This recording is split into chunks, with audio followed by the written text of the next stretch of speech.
world has changed. America has changed.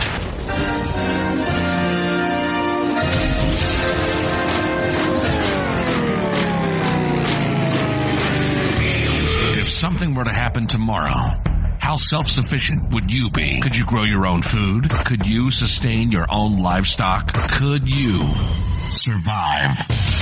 This is the We Grow Our Show with Nick and Don. Nick and Don talk about everything from politics to planting. They cover techniques, methods, and tips on how to not only survive, but thrive. Visit the website at WeGrowOurs.com. Lock and load.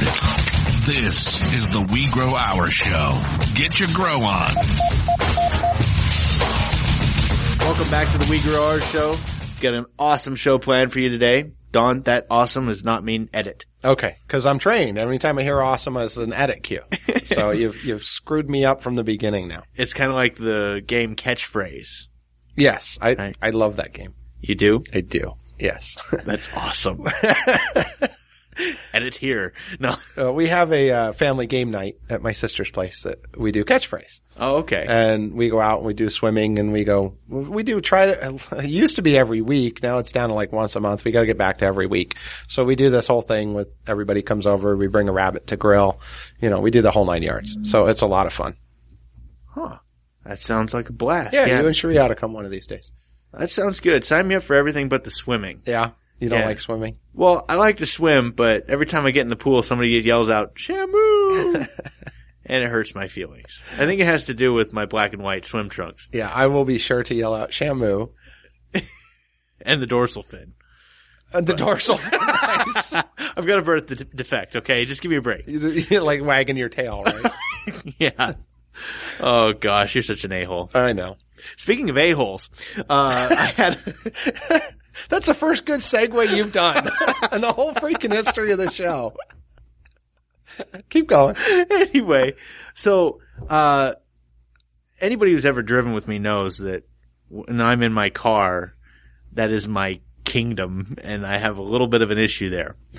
I'm working on it. I've got some therapeutic tapes that I've been playing while driving, but I've come to the conclusion that you just can't fix stupid.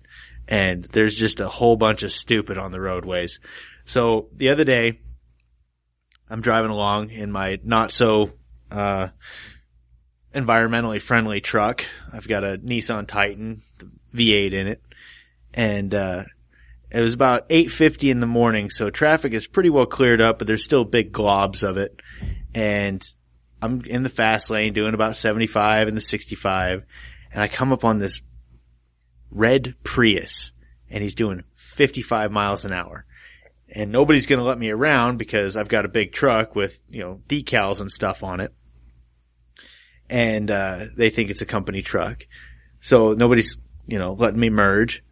And I come up on this Prius, and I'm like, he's going to move, he's going to move, he's going to move. Doesn't move.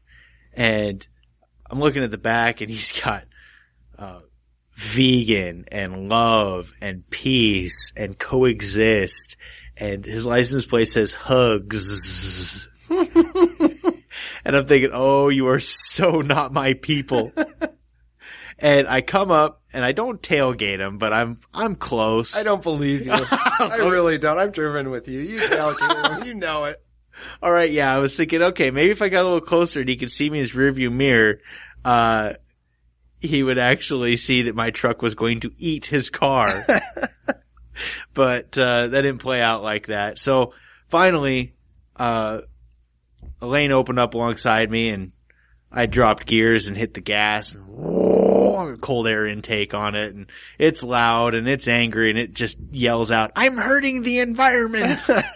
And this little Prius, I couldn't even see into the car because it's right alongside me. But I see the roof of the car, and he comes into my lane, like acting like he's going to hit me and drive me off the road. How did that work? Oh no. So immediately I'm like, really? So I let him know who I am with all of my hostile hair, rabbits with guns, and control what you eat from seed to meat plastered all over my truck. pull over in front of him and let him read it for like 15 minutes. and he gets over and I get over, and he gets over and I get over, and I know he's not armed because he's freaking left his center. It says that right on his car. It just, if you own a Prius with an Obama sticker, it just means rob me. I'm gunless. Sorry, I'm pissing off everybody today. Oh, so just for the record, I respect vegans. You know what? I do too. As long as you're not militant and force feed me your fad diet. Right. Because that's what it is. Well, the people that piss me off are the ones that tell you that you have a small wee-wee. All right, that came out of nowhere. You and the wife having troubles again? I made a comment the other day on the Whole Foods thing. Oh, yeah. Last week we talked about the whole Foods carrying rabbits. Yeah. So I went to Whole Foods and there's a whole thing about boycott Whole Foods.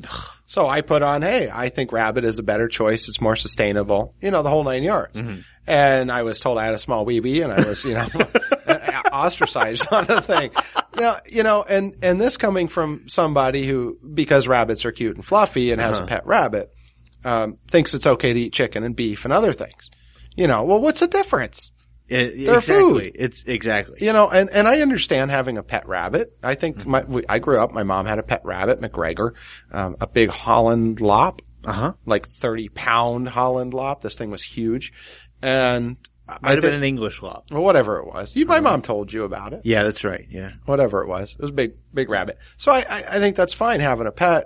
But my chickens are pets, for goodness sakes. Oh, yeah, yeah. And we still eat chicken. You can make a pet out of pretty much any living animal that you can stand. Yeah. I don't recommend picking up a rattlesnake. I don't get it. But they'll sit there and tell you, oh, you're so cruel, and while they're eating a hamburger. Exactly. And, that's what I don't respect. At least vegans, they stick by their, okay, they don't want to eat meat. They think it's cruel. At least they don't eat meat. At least they're not a hypocrite. I don't have any problem with that. I can respect that. That's right. But you're not going to stop people from eating meat. That's what I said. And I told them, you're not going to stop people from eating meat. Let's find a more sustainable solution at least. And no, I do not have a small wee-wee. People start name calling. It's the argument's over. You can't go any further. Oh, that's every conversation I've had in politics, and I won't even, you guys know where I'm at, but as soon as I have the conversation, the first thing they do is insult manhood. They insult, way of life. And I have never been insulting until fired upon, I love a good debate of ideas. Oh, yeah. And I think I have a fairly open mind. I'm willing to change my mind if I find something that somebody can convince me of. Great. Yeah. In fact, I've had a lot of people explain Karl Marx's ideas. Yeah. And honestly, they're not bad ideas. They just can't be attainable. Exactly. It's not attainable as long as we have this human condition. Right.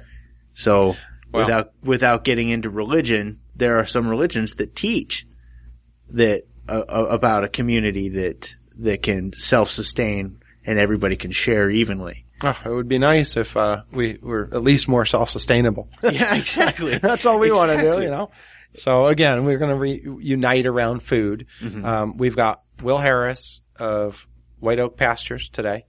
That's right. Coming on. Go check out the website too. And they even you can buy some of their food online. 100% organic, USDA certified. This place is doing it right.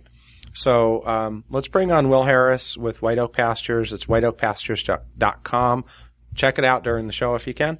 And I like what he calls himself, a steward of the land. I respect that. And and he's not a farmer. He's a farmer, but he's a steward of the land first. That's right. So, without further ado, we'll have on Will Harris.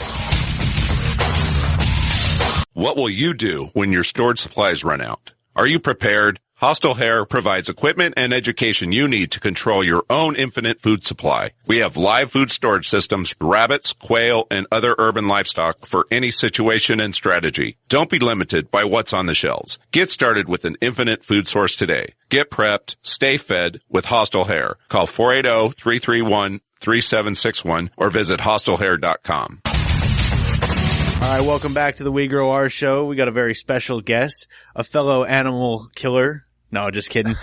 We've got a steward of the land, a man that knows how to farm. We got Will Harris with White Oak Farms. White Oak Pastures. Pastures. My apologies. White Oak Pastures. Will, how are you today? I'm doing great. Appreciate you fellas having me on the show. Delighted to be with you. Hey, you're a man after my own heart. I got to tell you, I got on your website, taking a look at it, and I immediately needed some lamb chops. Those are some amazing cuts. I'm ready to go home and order about $3,000 worth. Good. www.whiteoakpastures.com. They'll fix you up. There you go. Man, now, well, one of the reasons I want to have you on is because if you go to the website, you're not just about selling the meat, but you actually seem to have 150 years of history in your family of farming. You've kind of come this full circle, and you're a land steward. So tell me a little bit about that. Tell me what you guys do and what sets you apart from other farms out there. Good. Well, as you mentioned, my great grandfather came to this farm in 1866 after the what he called the Northern Invasion. He was a cavalry officer for the South and was lost the farm that he had about 3 counties north of here, and was very fortunate. He had an uncle who was a medical doctor in the old town of Bluffton, Georgia, and he started my great grandfather over here almost 150 years ago, and I'm the 4th generation of my family on this farm. I have 2 daughters and a son-in-law and a daughter-in-law on the farm who are the 5th generation. And, I guess the thing that I'm probably most proud of is the way that during the 150 years and 5 generations of my family's ownership here, the farm has come full circle. It went from a sustenance farm after the war during the Reconstruction period. There would have been a very high animal welfare standard and high levels of environmental sustainability for the land, because that's all they had was the land and the animals. And it would have all been about taking care of the land and the animals. My grandfather would have run it in much the same way, although he was pretty entrepreneurial and grew the farm a good bit. My father took over the farm post-World War II, and that was the game changer. If you know much about agricultural history, post-World War II is when we made 3 enormous changes to agriculture in this country. We industrialized it, we centralized it, and we commoditized it. And we could spend a lot of time talking about those 3 things, but and doing those 3 things, I will say, was wildly successful. The goal of making those 3 changes was to make food cheap and abundant and safe from the perspective you wouldn't eat it and fall over with an acute illness. Yes. And it was very successful in doing those 3 things. Unfortunately, there were unintended consequences. Well, if my history serves me, that was about the same time that we started seeing supermarkets. Was about that 1943 and on was the first widespread supermarkets. It did. That's exactly right. And the centralization of the food production made supermarkets practical. That's a very good observation. Mm-hmm. And so, there were unintended consequences. It did some good things that I've already pointed out. But the unintended consequences fell primarily on the backs of animal welfare, food animals, the environment, the land and the water, and the economy of rural America all suffered greatly under the industrialization, commoditization, and centralization of agriculture. I agree with you. But in the brain closure, my daughters and I have brought it back to the high animal welfare, high environmentally sustainable production system that my great-grandfather had. We use a lot of technology, but the system is the same. It's all about the animals and the land. Yeah. Now, I mean, you're doing beef, you're doing lamb, poultry, eggs. You even do rabbits and hogs. Is that correct? We do. We do 5 red meat species: cows, hogs, sheep, goats, rabbits, pasture raised, hand butchered here on the farm. 5 poultry species, pasture raised and hand butchered here on the farm: chickens, turkeys, geese, guineas, and ducks. We have pastured eggs, certified organic vegetables. We make soap. We make biodiesel. We have solar voltaic to power the plants. We vegetable tan hides.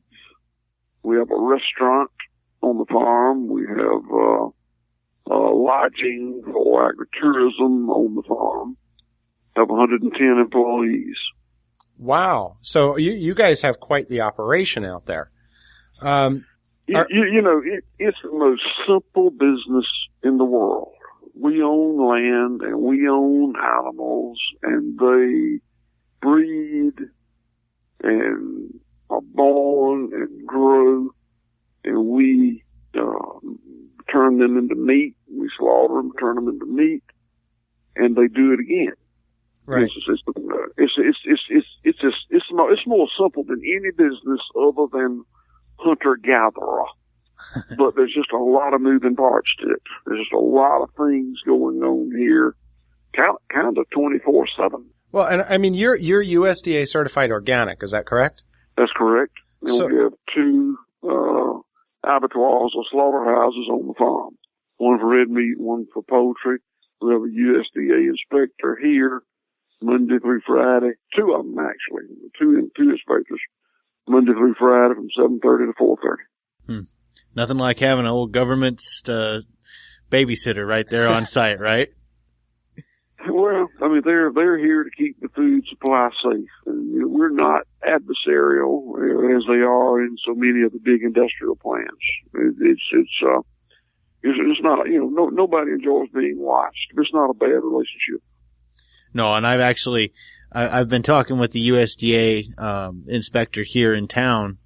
I'm a rabbit raiser myself, and we've been trying to get something going for human consumption, but it's funny getting set up. There's not a whole lot of info they give you up front. It's just kind of like, we'll do it and we'll tell you what you did wrong. That's exactly the way it works. Oh my gosh. Yeah, I've been through it with 2 plants. We spent about $7.5 million building plants and equipment for the not for the farm, but for the value addition, the slaughter, the eggs, the restaurant, and with USDA, they won't tell you what to do. You do what you think is best, and then they'll do a walkthrough and tell you what you did wrong. Wow. There's a wall in my house that's got my head print in it where I went home and just banged my head against the wall. So, tell me about some of the parts of farming that make it, like you said, you're more of a steward of the land. The animals are there and you help raise them, but you let them do what they do. So what are some of the things that are happening around your farm that are different than what we might see at other farms, that are non-organic or factory farms? Well, let me answer the first question first. There is, you know, how we got here. I think what you said, what's different about it. And, you know, we were under my father's watch, in the first 20 years of my watch, it was a very industrial farm. It was a monoculture of only cattle. We used all the tools, subtherapeutic antibiotics and hormone implants and pesticides, chemical fertilizers, and genetically modified organisms, whatever else that was out there that was labeled and legal, we used it. And I really enjoyed farming that way. We were cowboys, and I liked it, and I've done it all my life. And went to the University of Georgia and majored in animal husbandry, and it was good to me, and we were successful at it. We made money every year. It wasn't a get rich deal, but we paid taxes every year. We lived a comfortable standard of living. But what was, I guess I started transitioning when I was about 40 years old.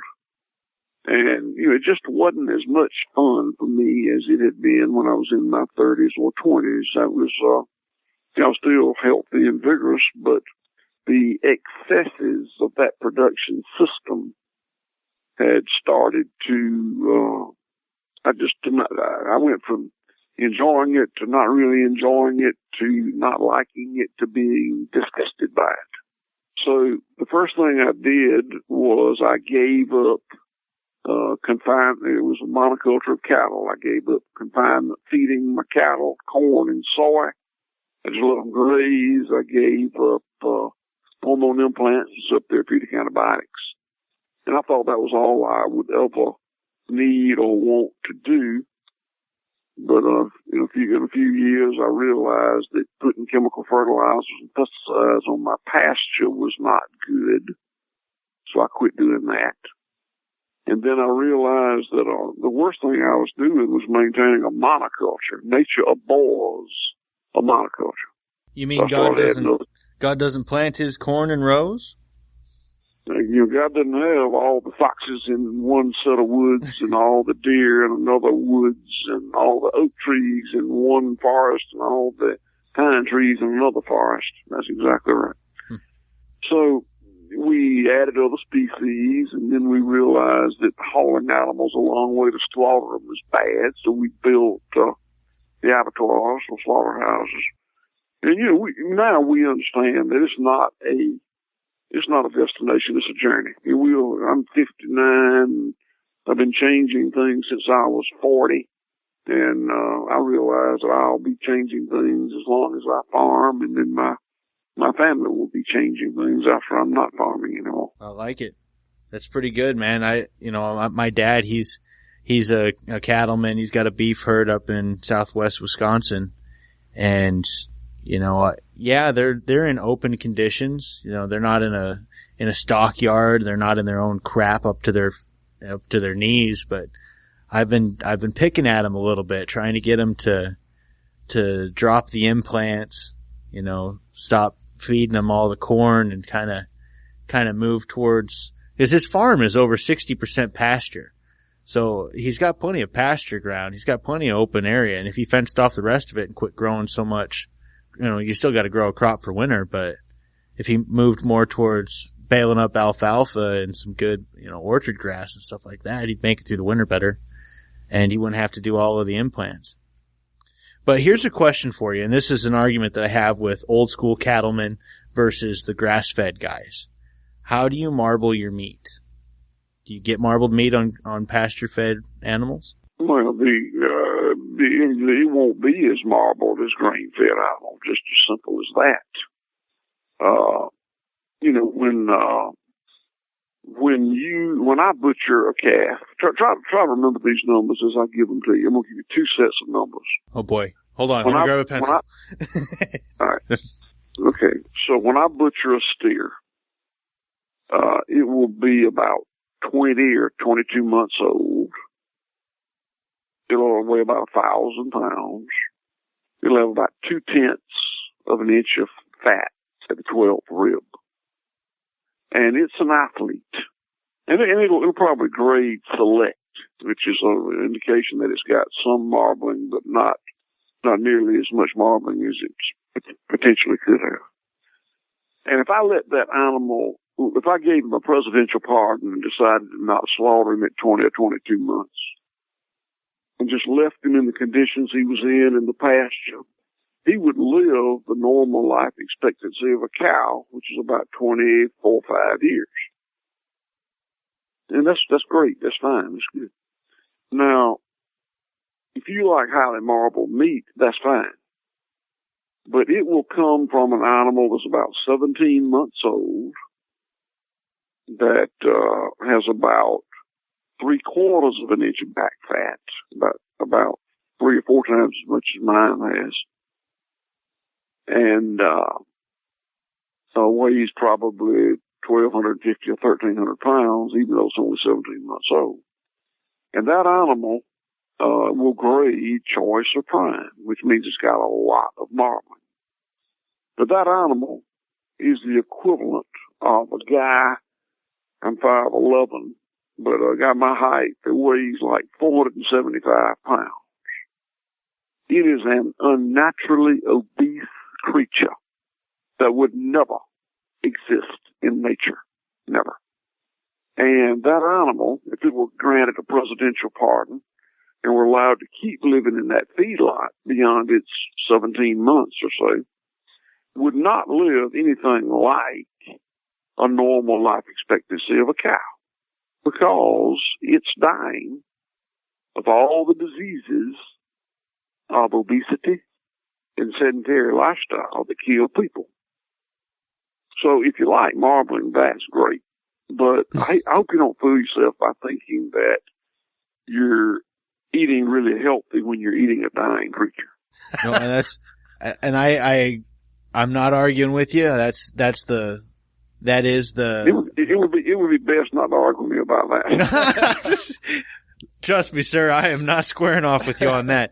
No, and that's the conversation I've had in, I tell people grass-fed is great.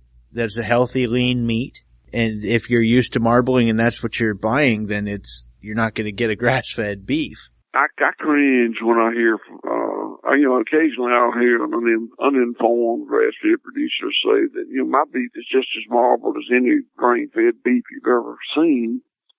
And the answer is no, it is not.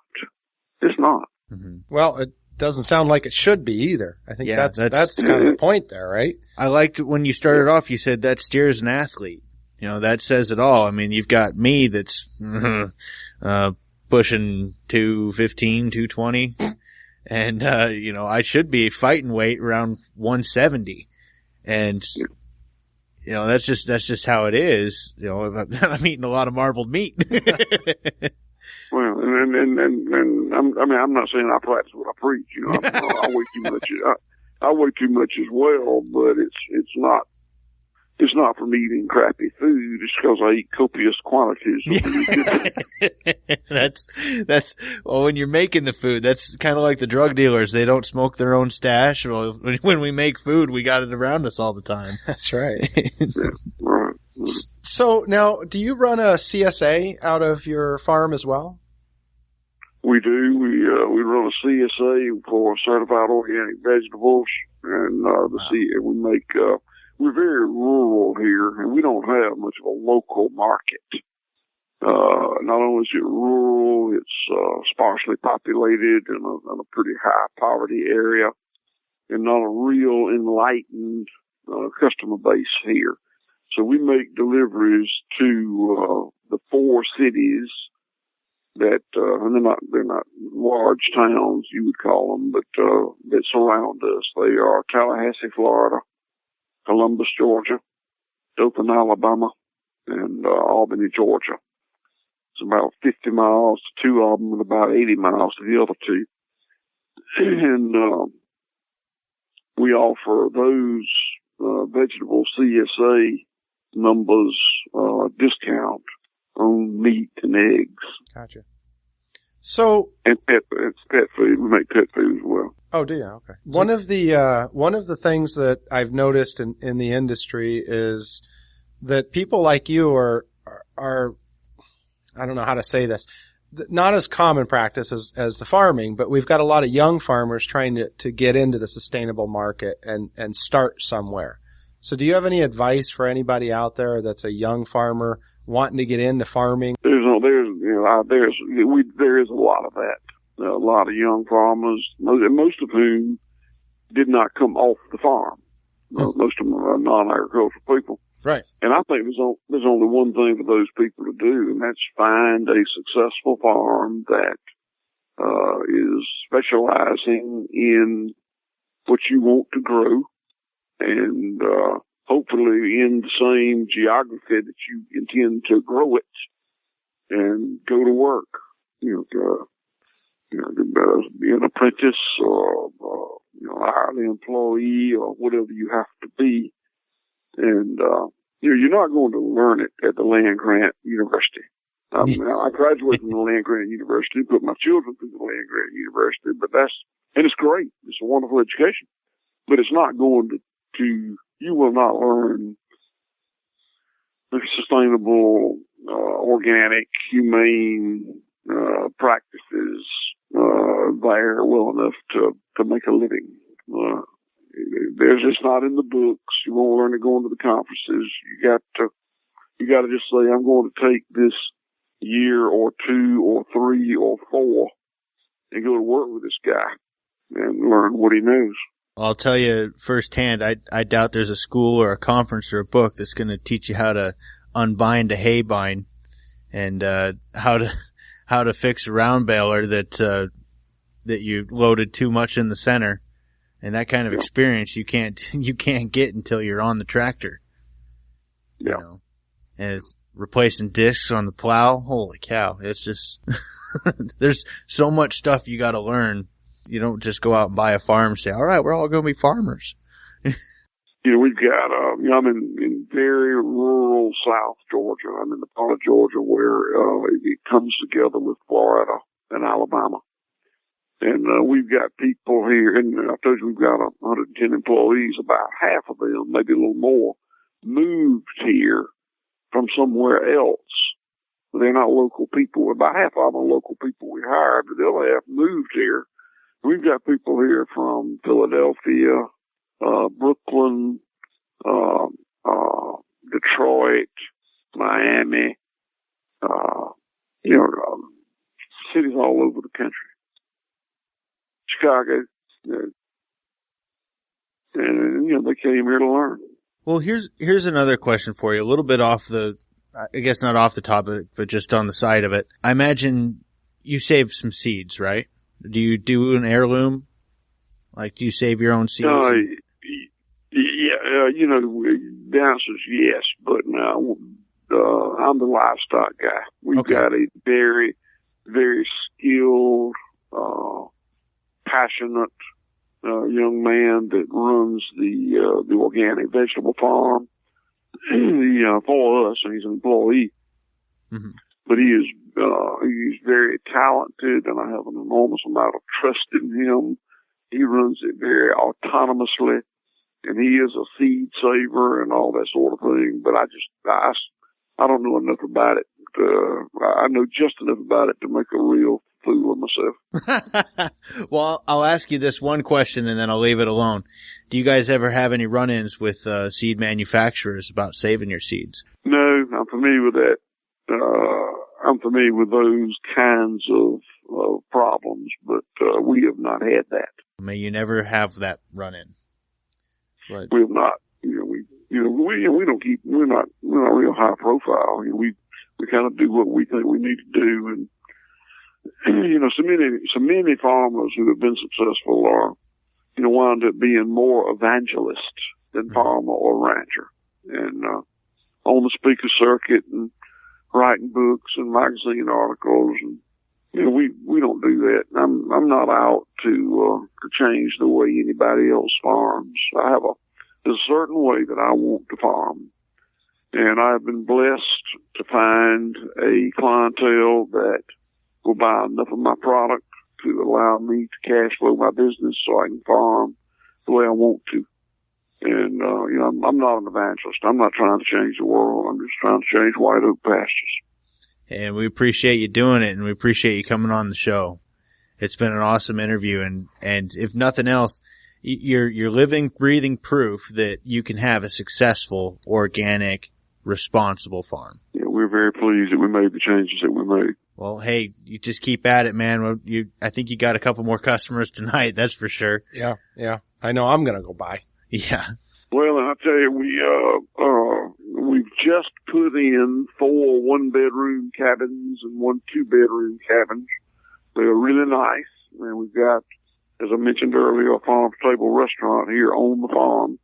We raise all the meat and almost all the vegetables and eggs. So I invite y'all to come see us. Heck right. yeah. I've got a friend of mine out not too far from you. Keeps bugging me to come out and see her too. So I might have to go stop by that and take you up on that. Y'all look it up on whiteoakpastures.com. Yeah, I'm looking at the website. We will go ahead and get that website posted on our show notes as well. So, hey, I appreciate all your time, Will. Keep doing what you're doing, and you know, you may not be trying to change the world, but I think you are. So, I wish you the best. I enjoyed talking to y'all. Come see us. That was a good interview. I really like that guy. I want to be like him when I grow up. You need some land to do that. Yeah.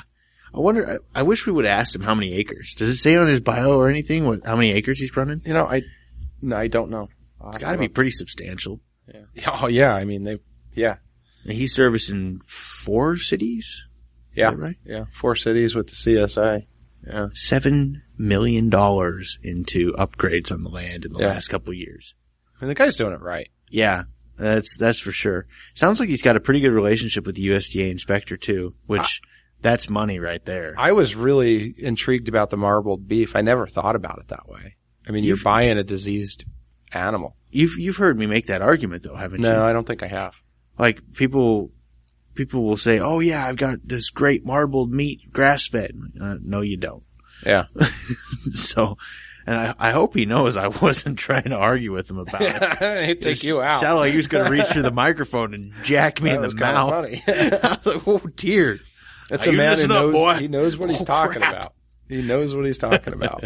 Yeah, if you guys are out in that area in Georgia or Florida area down there, whiteoakpastures.com, check them out. Go online. You can buy the food. You can buy rabbit and lamb and beef and all sorts of stuff right from the website. I have no idea what shipping is, but man, it looks good.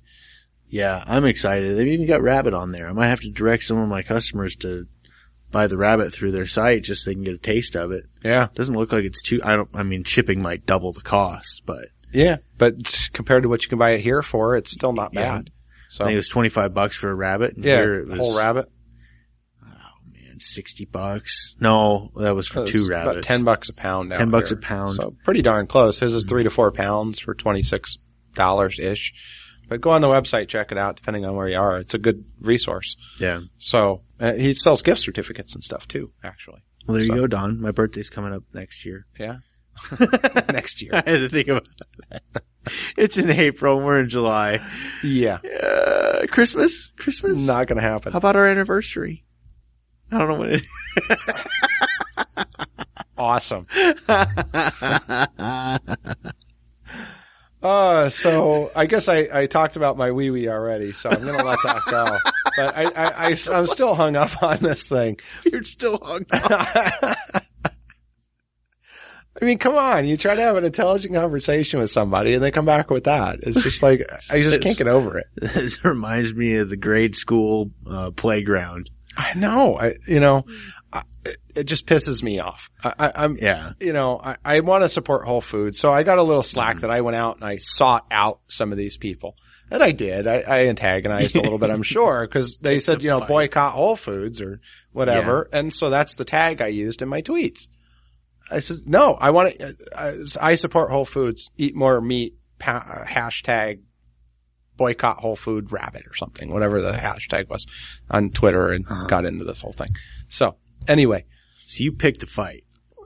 No, I said my opinion. I want to support Whole Foods because they had to pull rabbits off the shelf. They're saying it doesn't affect me. I went out and picked a fight. No, they picked a fight when they went in and took the product that I want to buy off the shelves because they are selfish and don't give a crap about sustainability. So now I can't go in and support a company that is doing things a little bit more sustainable, that I want to go buy their products and support them and vote with my dollar. I don't have that option. Because a couple of people get in front of, they dress up in furry costumes and stand in front of Whole Foods and protest. And what is Whole Foods supposed to do? They got to take it off the shelves. I don't blame them. When the furries show up, you got to just buy. There's not a bunch of furries in front of Whole Foods. I mean, what do you do? As a retail establishment, you do what, you don't want that. If I had a retail establishment and a bunch of guys were in furry costumes out front, I think I'd have to open up the fire hydrant. Get rid of them. Yeah. Be very, very quiet. I'd call up Elmer Fudd. Yeah, you get an Elmer Fudd costume and just stand there next to him and eating a bucket of rabbit. it just, I don't get it. And one of the gentlemen who actually I invited on the podcast, because he can actually have legitimate discussions, sent me an article in the New York Times about sustainability being a myth. A very interesting article. I'll see if I can post a link in the show notes. But it's one guy's opinion, and basically the article comes down to, well, it's not really sustainable because you're buying outside food sources. Well, no, not really. I've seen this. In fact, I've done it, as I know you have. It can be sustainable. Do you need outside resources to be put in? Sure. Does that make it completely non-sustainable? No. In fact, once you get started, you can produce excess and be 100% sustainable. So I disagree with that. Now, has it been done on a large scale? I kind of doubt it. No. On a factory scale. But that's not what this is about. It's about teaching people how to become a little more sustainable. And even if you're just doing rabbit and you buy it, you're still voting with your dollar over beef or chicken in these factory farms. And that's what pisses me off. Yeah, they took away the ability to stick it to the people that are doing it wrong. Right. And that's what I want to tell people is, yeah, if you are an animal rights activist, in your world, choose the lesser of two evils, or actually go after the greater of two evils. If you think that killing an animal to eat it is wrong, don't attack the little guy that's trying to give the animal the best life possible. Go after the big dogs. Go after the people that are Tyson. Well, there you go. Name them. Okay. Monsanto. Yeah. Go after the a-holes. Go after the ones that are really putting the hurt to animals, making them sit in their own feces. That's who you should target, not the guy that's trying to avoid eating that stuff, trying to avoid paying for that. Right. We need options. Exactly. You're not going to stop people from eating meat. No. It's too delicious. Right. And I think, in fact, we've got a movie screening coming up at Gompers. That's for right. Food Patriots. And one of the things that movie is about changing 10%. Just change 10%. Buy 10% organic. Buy 10% local grass-fed. Buy 10%, and you make a huge dent. If everybody were to change 10%, the money that you're putting into that market is going to turn these other factory farms and industrial things around, and you're going to support local people and local farmers. Like Will Harris. You're going to support places like that at White Oak Pastures, and he's doing it right. So it's not go out and protest having rabbit. I don't understand why these people aren't out there protesting Tyson. Mm-hmm. My chickens are my pets. Yeah. We have them for eggs. They're pets. I'm going to eat them when they're done laying eggs, but still, they're pets. I got no problem doing that. So. You've got a dog in there that looks like it's been on full feed for a while. It's not a dog. He's a cow. I'm telling you that. It's a barking cow. He's our emergency food supply. And I hope my wife isn't listening because she will smack me. No. That is one big dog. Well, you always, when we do our classes and stuff, I always say, help me save my dogs. Yeah. And that's what it's about because I've got a lot to save with him. Yeah, because the big dog. A hungry neighbor looking at that dog would just salivate. You got it. So teach the community. So, hey, I'm vaping my bud out e-juice today. How was that? Was that a good segue? You're vaping your butt out. That's right. We've got I'm vaping my butt off. I had this image of a green cloud. So I'm still off of cigarettes. There you go. And thanks to these guys, I plan to stay there. So one of our sponsors, Bud Out e-cigs, go check them out online. Go to the website. They got a link over there. You can order online as well if you're not local. If you're local, go down to any of the 3 stores, Tempe, Mill Avenue, and downtown on 7th Street in Virginia down there. Great places to go. Go visit the guys. Tell them We Grow Ours sent you. Even if you don't go buy anything and you're in the area, stop by and learn about it. Cool. If you can refer somebody, cool. If you know somebody that vapes, tell them about it and tell them that the We Grow Ours sent you. So. Yeah, if you know anybody that's on cigarettes and wants to get off of them. Yeah, exactly. Don't forget to leave us feedback on the website, wegrowers.com/askus. You can click the voicemail tab and record. You can also do that on Facebook, facebook.com/wegrowers, twitter.com/wegrowers, YouTube, search wegrowers. What else do we got? I think you hit them all. Yeah. Well, and thank you to our other sponsors, My Lavender Life for essential oils. Check that out again on our website, hostlehair.com. That would be Nick. I know them. They're awesome. EcoPod Gardens for all your aquaponics needs. So, those are our show sponsors. Don't forget, go get those tickets if you're local in Phoenix for August 23rd, Saturday. We're going to do the Food Patriot screening. Come out, enjoy that with us. The snack bar will be open. I think we're going to do a little raffle or at least a few giveaways. So come out and check that out. It's free, but we ask that you donate at the door. It's a nonprofit. You can get a receipt and do that whole tax write-off thing and enjoy that. So what else you got, Nick? You're going to have a free giveaway on hostlehair.com soon. Yeah. All right. Next week. That's right. Next week. The episode on Doomsday Preppers. Yep. National Geographic. When are you going to be on? 6 o'clock. 6 o'clock Arizona time, 9 p.m. Eastern. 9 p.m. Eastern. So wherever you're at in the country, 9 p.m. Eastern. Well, check it out this week. I think that the TV guide's been published now. Yeah. I got to see one of the commercials and you're shooting a flamethrower. So next week on the podcast, actually, we're going to have a show devoted. It'll be Nick and I devoted to, in fact, you think Cherie can come? You think she will for that? We kind of hit I might be able to get Angie in too. We hit some heartstrings in the filming of that episode. Yeah, that was there's some drama in the Klein household. There was almost some paperwork involved after that one. That's right. The last name's almost changed again. Apparently, a clean backyard means two different things. One in my mind and one in hers. And, I didn't meet expectations. We'll just put it that way. So he ended up in my backyard. That's right. So we went to Dawn's house, and Dawn's house is awesome. We'll talk about more of that next week. Yes. So maybe we'll have the wives in for that episode if we can get them here. Yeah, that'll take some convincing. So check out next week's episode for the Doomsday Prepper, and don't miss it on National Geographic. July 31st, which is Thursday, somewhere between 6 and 9, depending on where you live. There you go. All right. I'm going to be famous. Thanks for tuning in, guys. We'll catch you next.